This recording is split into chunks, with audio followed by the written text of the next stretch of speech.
And you and I judge, are charged with helping the culture to understand that the negative things that happen in our lives, I mean, it's not like we be first saying it, but I do believe we have the opportunity to promulgate it. The negative things that happen in my life or yours are the thing.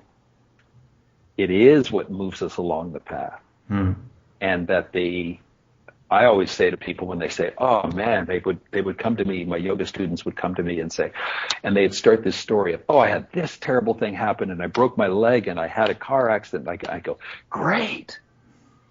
Right. I have to be a little bit more careful with my patients or people, but yeah, I get where you're coming from. Yeah. And I'd say, so where's the opportunity in here for you?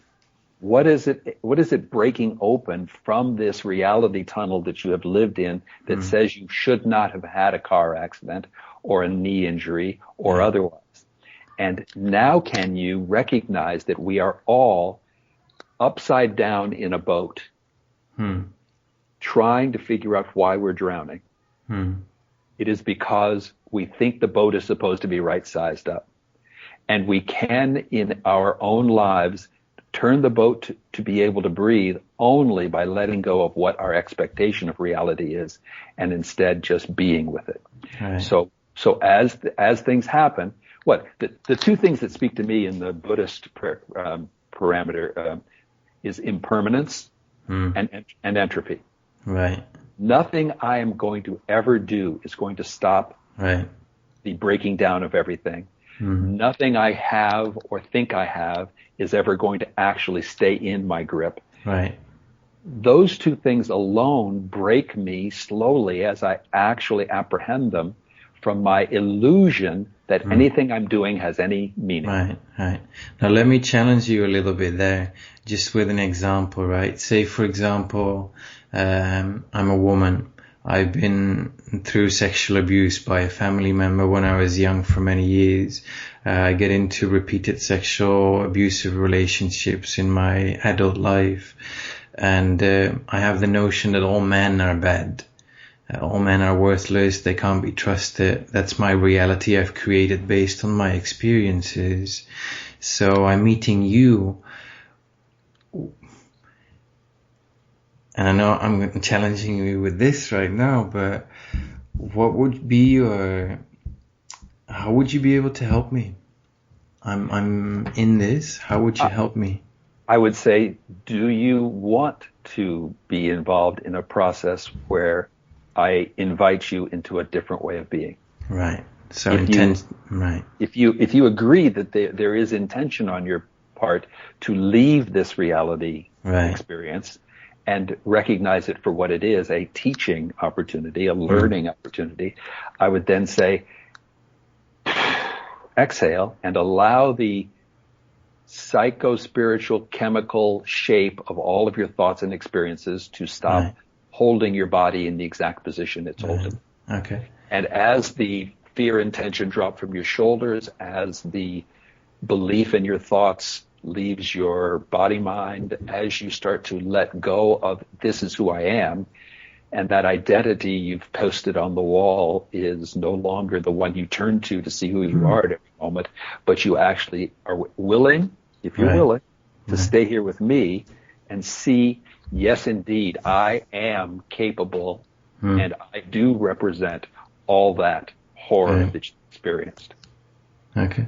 So let me take that one step further, right? Because one thing I pick up, which is really clear, is, which I also advocate, is there need to be an intention to want to heal. You need to start with that, setting that intention to heal, which is paramount before anything else. So say me being this person who's been abused, I have that intention to heal, but also I have a lot of anxiety. One is that to work with somebody also means to open up, be vulnerable, and I have a lot of anxiety because my vulnerability has been dishonored and has been hurt so much. How are you going to hold the space for that, or give safety to that, and kind of implement the things that you just mentioned? No, and we talk about it quite quickly now because we're talking rather than going into an actual therapy or coaching process. But me being that person, having that intention to heal, having that anxiety also, how would you create this space for me? I would describe that there is no swift or easy solution, but that the notion of letting the discomfort itself be the place in which freedom, possibility, and joy start to emerge. Right. So the phrase I would use is present. Can we make an agreement that we will stay present with one another for the period of time we are working and the ongoing engagement we choose to take, Right. that we recognize it will require us to stay present over and over again when the urge to go back into the experience or go back into the projections occurs. Right. That we stay curious, that I have a cultural and experiential tendency now to think I know and to predict and enact a kind of past experience, and instead I am going to be willing to stay curious and see what's happening rather than let the past experience dominate my perception of what's happening in the present. Right. And then the last is an incredible willingness to stay patient. Right.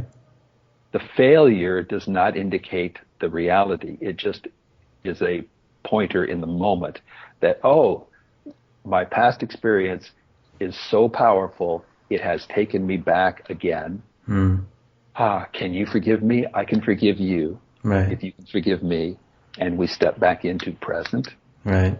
curious, and patient. Right. And just stay there long enough that suddenly it's no longer interesting to go back, and it starts to become more interesting to stay here. Right. Okay. Nicely said. Huh? Patient. I would use the word persistent, but patient. Yeah. Kind of, it goes together, no? Yeah. Yeah. Good. What is your take in this hallucination that I've just been sharing? Right. As we all do, we kind of translate it into our own filters and perception. So as you're asking me that question, I'm also thinking, okay, how am I actually sitting with people who come to me, and what's my approach? So I'm listening to you, and I'm at the same time I'm listening to, okay, where am I coming from, and what am I putting out there as agreements or way of working? So what you said, the intention to heal, I'm fully with that. And secondly, to be very patient and persistent, because when you live with something for 20, 15, 30, 40 years, there's a habit pattern that forms around our protective structures. And there's a lot of work we have to invest into taking the energy, reabsorbing the energy that we've invested into guilt, blame, self-reproach, embarrassment, shame, regret, jealousy, because those are the binding factors that pin down our emotional, our core emotions, fear, anger, sadness. So rather than going into forgiveness, which is not really my concept at all, but anyway, that's another discussion we can open up at some point, I really put a focus into, okay, what's the story that we're working with? What are the binding factors, which I just mentioned: guilt, blame, self-reproach, embarrassment, regret, jealousy, shame, and what's the emotions that kind of keep repeating themselves? And we have a lot of attachment to our emotions, even if they produce sufferings in us.